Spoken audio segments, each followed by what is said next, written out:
The scream ripped through the night like an animal being skinned alive. Maya froze, her hand still gripping the half-zipped tent. The fire they had built an hour ago had burned down to a glowing bed of coals, casting flickering shadows across the pine trunks. But that sound hadn't come from the forest. It came from inside their camp. She turned her head, slow, mechanical, afraid of what she might see. Across the small clearing, Nathan's tent was still zipped shut. The others were asleep or pretending to be. Then came the smell, thick, sweet and charred. Burning plastic, burning something else. She didn't even scream, just ran. Barefoot, stumbling, a jagged rock slicing her foot open. She didn't stop, not when the second scream came, not when she heard the zipper rip open behind her, not even when someone or something began to chase. Hours earlier, they had all agreed this would be the perfect escape. No phones, no reception, no bullshit, Nathan had said. Maya, still recovering from a breakdown she hadn't told anyone about, had nodded. Sounds like heaven. They'd been friends since college, 8 years of group chats, weddings and reunions. But this weekend was supposed to reset everything. Old wounds healed, new memories made. The spot was remote, a little-known trail off Lake Hollow in Alberta. No ranger stations, no tourists, just woods, water, and one narrow path in. There were 6 of them. Nathan, the golden boy, now engaged to Lena, Travis and Jenna, the newly broken-up exes still pretending they were just friends. Kyle, the quiet one with a camera and secrets, and Maya, who hadn't told anyone that she hadn't slept through a night in weeks. Everything was going fine, until it wasn't. The first warning at dusk, Travis found something nailed to a tree. About 50 meters from camp, it was a rabbit, or what was left of one. Flayed open, gutted, its skin nailed in an X pattern, dried blood crusting the bark. He showed Nathan, who laughed it off. Coyote kill. They hang their kills sometimes. Maya looked it up later. Coyotes don't do that. Midnight, she woke to a crunching sound, like someone stepping on dry leaves, slow, deliberate. She thought it was Kyle, the insomniac with his constant midnight photo shoots. But when she peeked outside, the firelight caught 2 shapes. One hunched, untall, both standing just beyond the trees. She blinked and they were gone. The second scream, it wasn't a scream at all. It was Lena, sobbing, incoherent, covered in ash. Her hands burned, skin blistering, blood pooling under her fingernails. Her tent had caught fire from the inside, melted down like wax. Nathan had gotten her out barely, but Kyle was gone, vanished. Only his camera remained, its lens cracked, resting at the base of Maya's sleeping bag. The footage they didn't want to look at it, but Maya had to know. The last video Kyle had taken was less than 3 hours old. The footage began normally, a deer walking past, moonlight filtering through the trees. Then a whistle, 3 tones, low, high, low. The deer froze, looked directly at the camera, then dropped, like something had snapped its neck off screen. The camera panned wildly, Kyle breathing heavy, whispering, "Who's there?" And then a voice, familiar, almost like Maya's, calling his name, but Maya had been asleep. What now? They were 3 hours from the nearest road, no signal, 1 person missing, 1 severely burned, they argued. Travis wanted to leave at dawn. Nathan wanted to go now. Maya, she didn't know what she wanted until she checked her backpack. Inside, folded between her socks, was a note, the paper stained with something dark. It read, "You were warned. You didn't listen. Now he'll burn too." She didn't write it, but the handwriting, it was hers. The note was still trembling in Maya's hand when Nathan snatched it. "Is this some kind of joke?" he snapped, reading it under his headlamp. "You seriously think this is funny right now?" Maya backed away. "I didn't write that." Lena moaned on the ground, curled into herself, burns mottling her arms like wet leaves melting into skin. Her breath came in rasps, shallow and irregular. Jenna crouched beside her, holding her own shaking hands above the wound, helpless.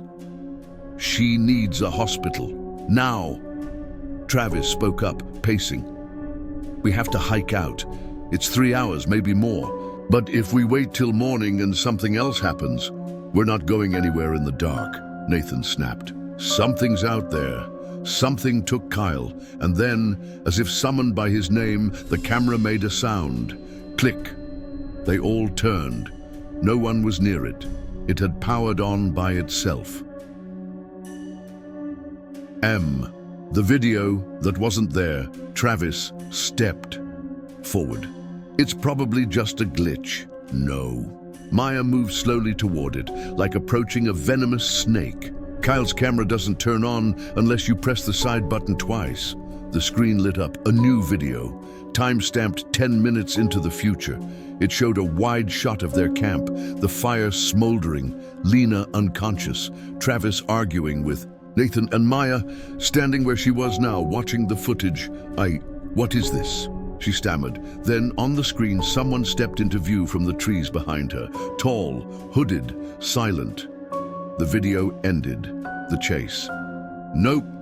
No way." Travis grabbed a flashlight and backpack. "I'm not dying in the woods like some cheap horror movie extra. We're leaving."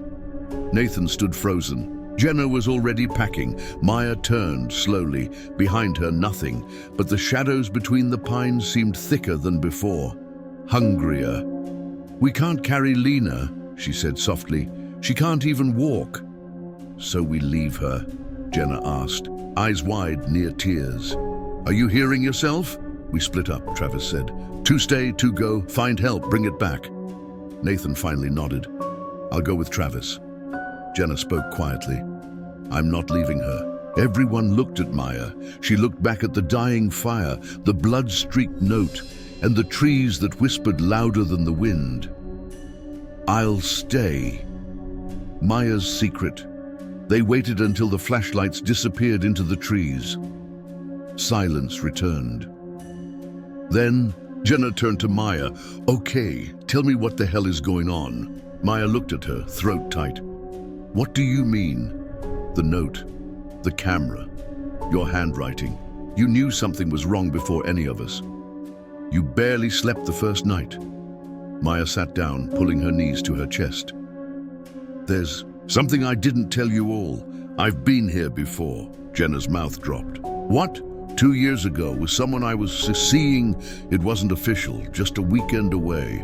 He knew about this trail, said it was secret, untouched. And we found a camp just like this, burned to the ground, like someone torched it from the inside. There were signs, scratches on trees, no animals, a lot of bones. We left early, never talked about it again. But 2 weeks later, he disappeared. No trace. Just his phone mailed back to his mom. Jenna stared. "And you brought us here?" "I didn't realize where we were until yesterday," Maya whispered. "But something's wrong with this place. I felt it then, and I feel it now."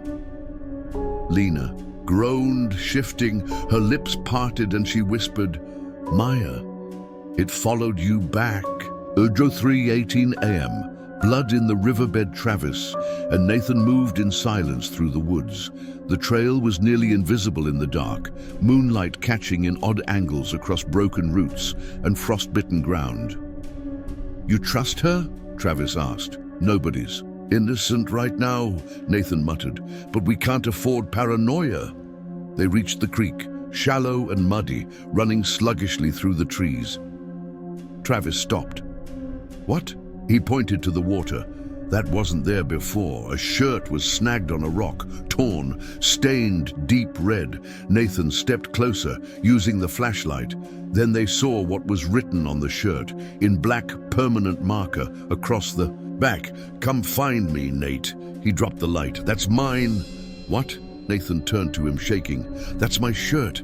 The one I wore our first night. I left it in my tent. Someone took it." Travis took a step back, and from the trees across the river, a flash of light, like a camera.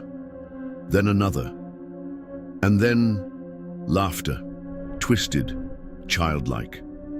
They ran. Jenna's decision back at camp, Lena had fallen unconscious. Her breathing had slowed to almost nothing. "I think she's going into shock," Jenna said, panicked. "We can't wait anymore. We have to carry her." Maya looked up. "We'll never make it. I'd rather die trying than just wait for whatever's out there to come finish us off." She grabbed a sleeping bag, started wrapping Lena like a stretcher. Maya hesitated, then helped. As they began to lift her, Maya's boot hit something. Under the fire pit, she bent down, brushing ash aside. It was a metal tin, small, rusted shut. She forced it open. Inside, photos, dozens, black and white, faded, all taken in this same forest. And in every photo there was a different group of campers, different decades, different tents, but always one figure in the background, the hooded, watching. 4:41 m. Nathan's return. He came stumbling back into camp alone, bleeding from the temple, gasping for breath. "They took him," he choked out. "Travis. They dragged him into the creek. Something was in the water." Maya and Jenna froze. "Was it Kyle?" Maya asked softly. Nathan didn't answer, just stared blankly into the trees. Then he reached into his pocket and handed her something. It was the note, the one Maya had found hours ago, but this one was different. Same handwriting, different message. "He was never yours to begin with." She stared at Nathan. "Where did you get this?" He looked at her, hollow. "It was in my boot." "Your boot?" "I left it by the creek to rinse off the blood. When I put it back on, it was there." The reveal. Maya turned the note over. On the back, written in tiny print, coordinates, a location, deeper into the forest, past the ridgeline. Jenna shook her head. "We're not going toward the creepy coordinates, Maya. We're getting help." Maya looked at Lena, still slipping away. "She's going to die if we don't figure out what this thing wants," Jenna snapped. "Why is it always about you? You came here knowing something was wrong, and now people are dead, and you still think you can fix it." "I don't think I can fix it," Maya said, voice low. "But I think I caused it." Nathan looked up sharply. "What did you say?" "I think it followed me from 2 years ago. I think it wants me." She stepped away from the firelight. Into the trees, note in hand. "I'm going to the coordinates." It took her an hour, maybe more. She walked through fog, low branches cutting her arms, shadows trailing just out of reach. The forest felt alive, watching. Finally, she reached it, a clearing, perfect circle. Trees bent away like they were afraid to grow too close. In the center, a stone circle covered in moss and blood, and a person, face down, long hair, wearing Kyle's jacket.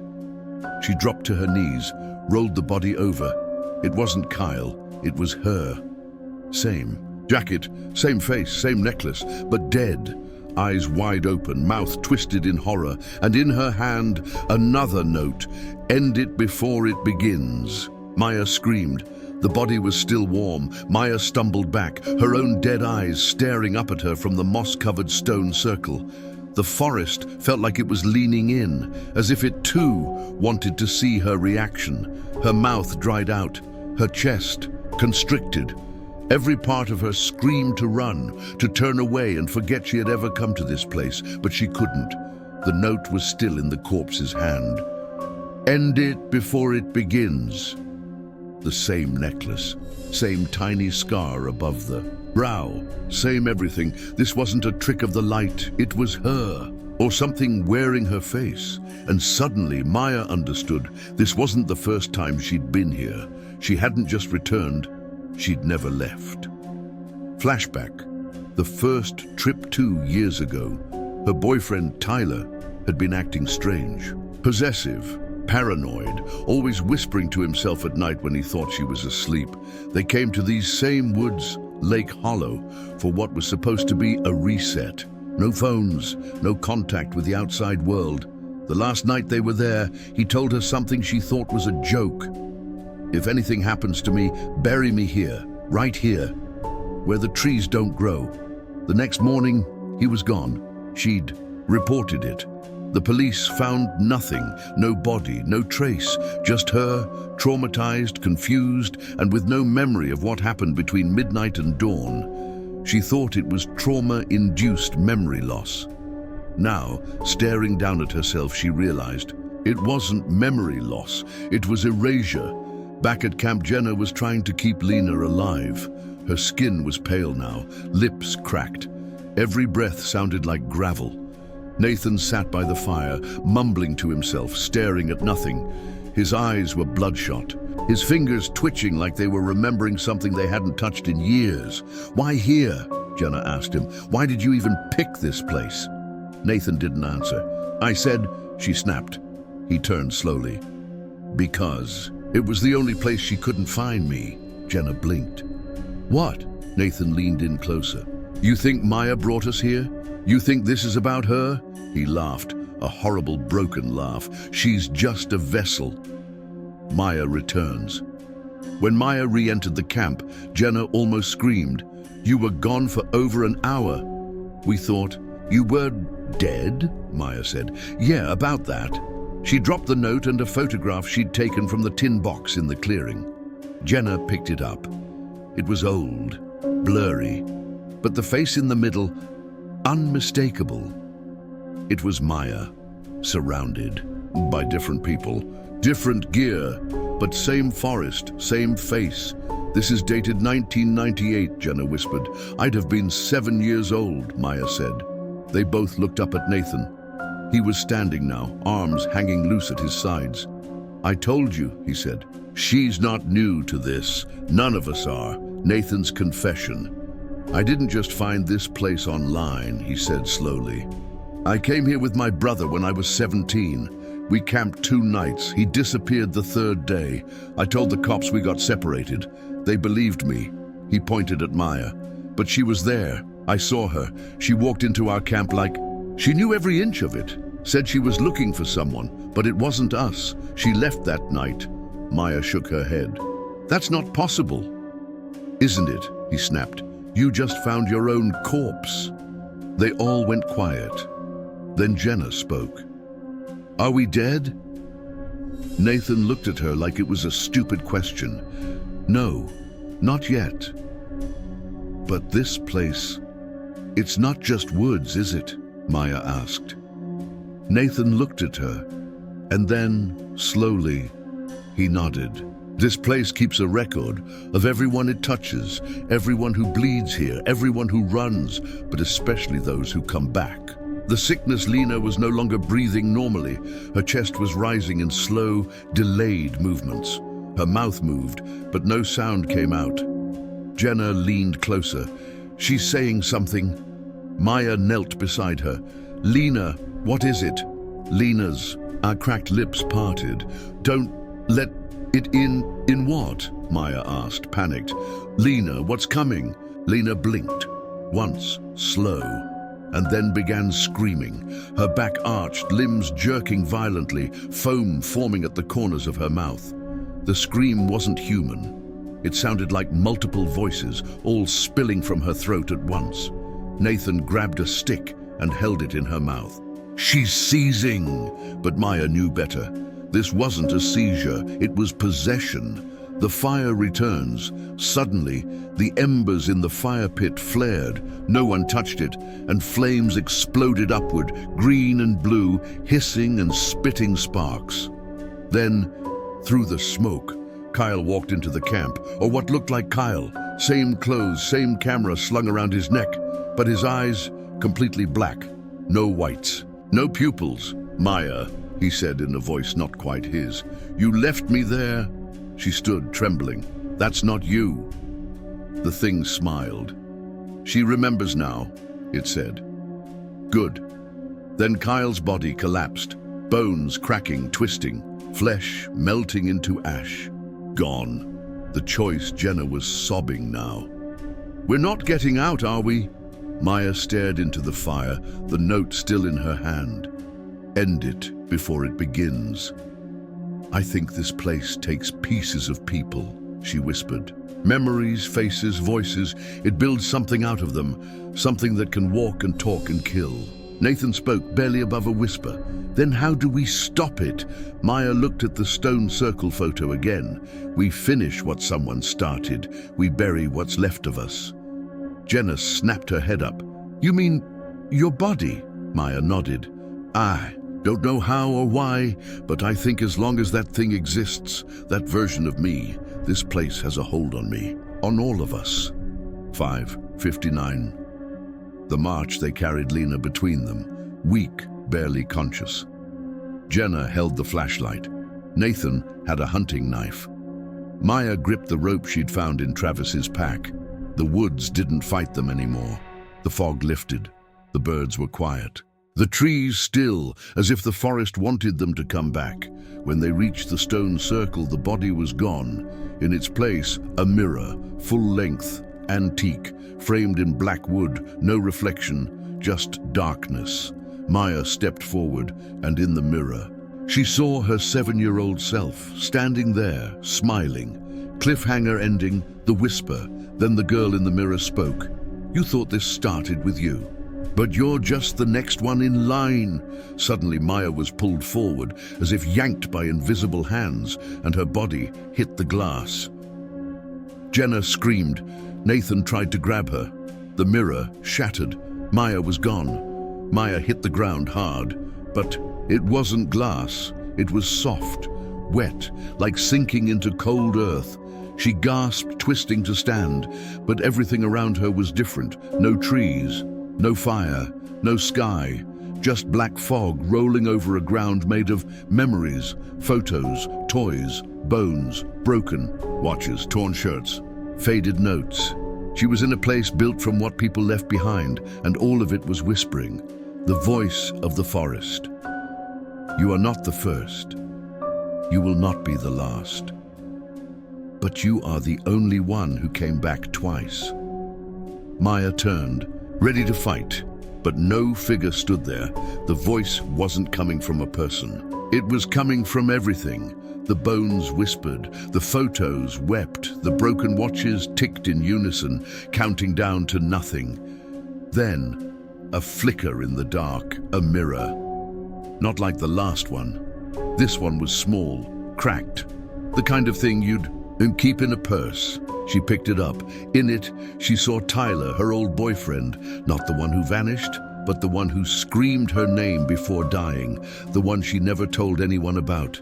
What really happened to Tyler, she'd buried the memory, called it trauma.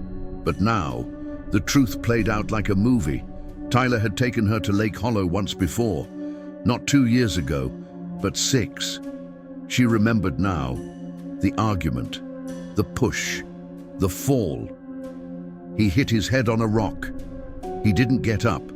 She buried him near the water, panicked and bleeding from her hand. Then she walked away, never speaking of it again. But the forest never forgot. You gave us a body, the voices whispered. So we gave you a second chance, but second chances have a price. Back in the real world, Jenna was screaming Maya's name. Nathan held her back. If we go near that mirror, it could take us too. But she's still in there. Jenna shouted. Lena stirred beside them, eyes fluttering. Her skin had turned a sickly gray. She was mumbling again, but this time it wasn't gibberish. She's not alone, Lena whispered. He's with her. Who? Nathan asked. Lena opened her mouth wide and gasped, Tyler. Then her eyes rolled back and she collapsed again. Inside the memory world, Maya wandered deeper. This place wasn't just a prison. It was a record, the forest's memory, holding the truth about every person who had ever died here.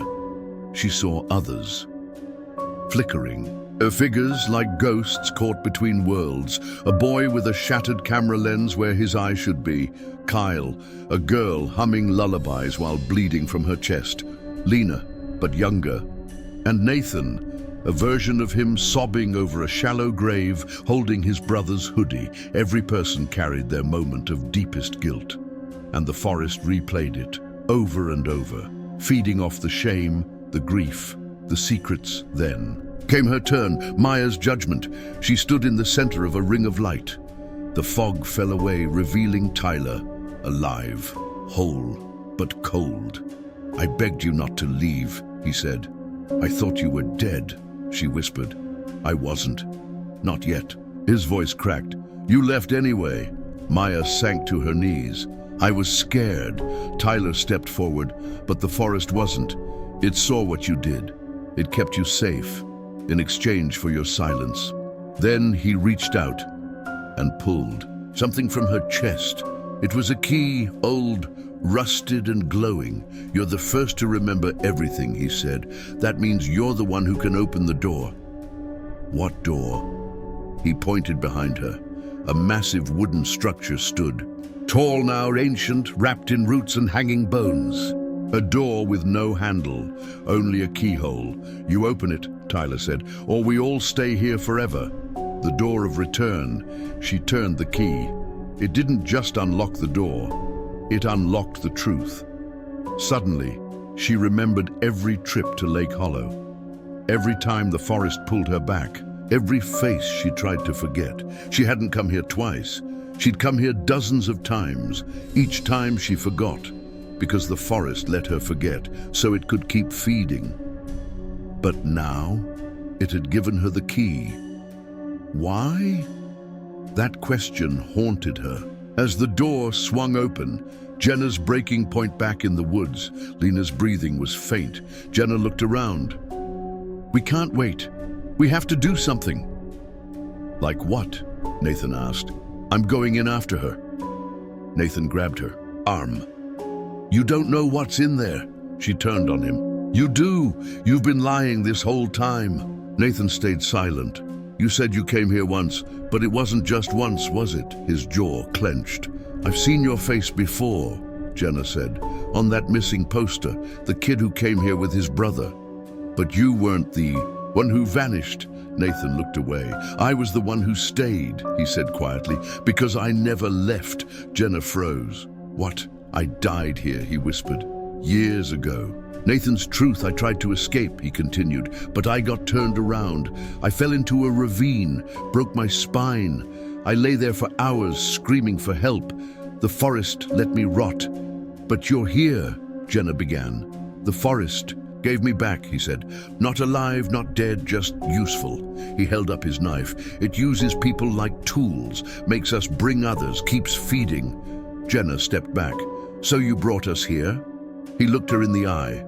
"No, Maya did, but I didn't stop her." The door opens. The mirror at the center of the camp exploded outward, not broken this time, but shattered from within. Maya crawled out, gasping, covered in ash and blood. Jenna rushed to her. "You're back!" But Maya didn't smile. "I know what this place is now." Nathan stepped forward, cautious. "And I'm ending it." She turned to Lena, who lay still. "She's still alive, barely. But if we don't leave now..." Nathan shook his head. "There's no leaving. You know that." Maya locked eyes with him. "There is, but only one of us gets to take the key. Out." The final twist. She opened her fist, the key still glowing. Jenna whispered, "You said Tyler gave it to you." Maya nodded. "He did, but only because he couldn't use it." "What do you mean?" Maya turned to the woods. "This key opens the path out, but the cost is simple. One soul must stay to seal the door behind us." Nathan went pale. "That's why the forest let me come back," Maya said. "Not because it wanted me to escape, but because it wanted someone to choose." Then she tossed the key to Jenna. "You're taking Lena and getting out. What about you?" Maya looked at Nathan. "I'm finishing what he started. Cliffhanger ending. The one who stays Jenna." Lena slung over her shoulder. The forest didn't fight them. The fog lifted, the air cleared. The path was visible. She didn't look back, because behind her Maya had stepped into the clearing, face to face with Nathan. He laughed once, broken. "You think you're the hero now?" Maya shook her head. "I'm not the hero," she said. She stabbed the knife into the ground. "I'm the memory." And behind them, the woods began to burn. The smoke hadn't even settled when the screams began again, but this time they were from the forest itself. A low, guttural roar, like the trees were mourning or furious. Jenna didn't dare stop running. Lena, limp in her arms, was barely breathing. Behind them, the forest crackled with fire and memory. Shadows twisted in the smoke, howling in voices that didn't belong to the living, and one voice rang out above them all. "Go!" Maya's last command, but Jenna had no idea where she was going, only that if she looked back, she wouldn't survive.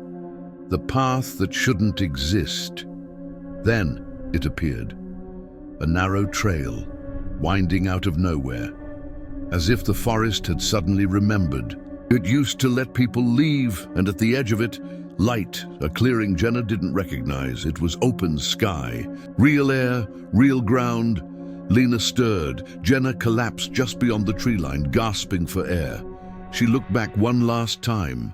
The forest was closing, folding in on itself, bark turning to ash, roots curling into smoke and standing at the center. Of it all, Maya, motionless, alone and smiling. Then the forest swallowed itself. The hospital room, it was 48 hours before Jenna saw Lena open her eyes again. A small, sterile room. Machines beeping softly. Outside, police officers stood guard, still unsure what camping accident could cause such trauma, or explain why the rangers found only 2 survivors when there had been 6 people on the trip. No trace of the others. No blood, no bodies, just charred earth and silence. Lena looked at Jenna, dazed. "Is it over?" Jenna hesitated. "I think so." The lie they had to tell. They told the police what they had to, that Maya stayed behind during the fire, that the others never came back, that they got separated. That panic and trauma made the memories blurry. No one questioned it too hard. The woods had always been strange. Dozens had gone missing there over the decades. Everyone assumed Maya died saving them. Only Jenna and Lena knew the truth. Maya didn't die in the woods. She became part of them. A strange package. 2 weeks after returning, Jenna got something in. The mail. No return address. Inside was a small box, and inside that, a mirror. Cracked, blackened around the edges, just like the one Maya had gone through. At first, she wanted to smash it, throw it into a river, burn it, but then she saw something in the reflection, not her face, not her room, but the forest, whole, alive, and waiting. Meanwhile, in the woods, Maya stood among the ashes, except they weren't ashes anymore. They were memories. The forest hadn't died, it had changed. She felt it humming beneath her feet, not angry anymore, not hungry, quiet for the first time. The forest wasn't whispering, it was listening, and Maya spoke. "I'm not afraid of you anymore." Silence. "I know your secrets now. Every body you buried, every truth you twisted." She walked to the place where the door once stood. It's time to set them free. The forest's real purpose Maya finally understood. The forest wasn't just a curse, it was a mirror of pain, a place where people's darkest truths came to life. It fed on them, yes, but it also held them, held their grief, their guilt, their unfinished business. Every person it trapped had brought something with them. Betrayal, fear, anger. That's why it couldn't let anyone leave without paying a price. But now, Maya was the price, and that gave her control. Jenna's regret back in the city, Jenna tried to move on, but she couldn't. Maya was in her dreams now, not haunting, but reminding. "You left me. You had to," Jenna whispered one night, staring at the mirror, but she didn't believe it. She couldn't shake the feeling that she owed Maya more. Then one night, the mirror glowed, just faintly, and for a split second, she heard Maya's voice. "Come back when you're ready to remember everything." Lena's healing. Lena didn't talk about the woods. She changed her name, cut her hair, moved across the country, but she kept drawing. Her art became disturbing. Mirrors, trees, eyes in the dark, and in one painting, the most detailed one, was Maya standing in the forest, holding a key, smiling, not trapped, not sad, transformed. Nathan's fate. And Nathan? His story didn't end with the fire, because somewhere, deep in the woods where no one goes, a single tree stood untouched by flames, and at its roots, a hand, half buried in soil, still moving, still waiting, still cursed. Twist reveal, the forest isn't done. Yet 1 year later, the news reported a group of teenagers went missing at Lake Hollow. All the signs were there. Same campsite, same weird fog, same eerie silence. But this time someone came back. A girl, alone. She didn't speak for 2 days. Then, just one sentence. A woman with red hair told me to run. Ending scene, Maya's legacy, the forest is still there. Still watching, still remembering. But now there's a protector in its heart. Maya, no longer haunted. Now the keeper of truth. And every time someone new enters the woods, she decides who gets to leave, who gets to forget, and who has to remember, because some stories don't die. They wait, and when the time is right, they pull you back in. Come back when you're ready to remember everything. That voice had echoed in Jenna's dreams for weeks. Every night she saw Maya, not burned, not broken, but calm, powerful. Waiting in the forest that no longer existed, at least not on any map. Jenna had tried to forget. She had tried everything: therapy, journaling, even pretending Maya had died like the others.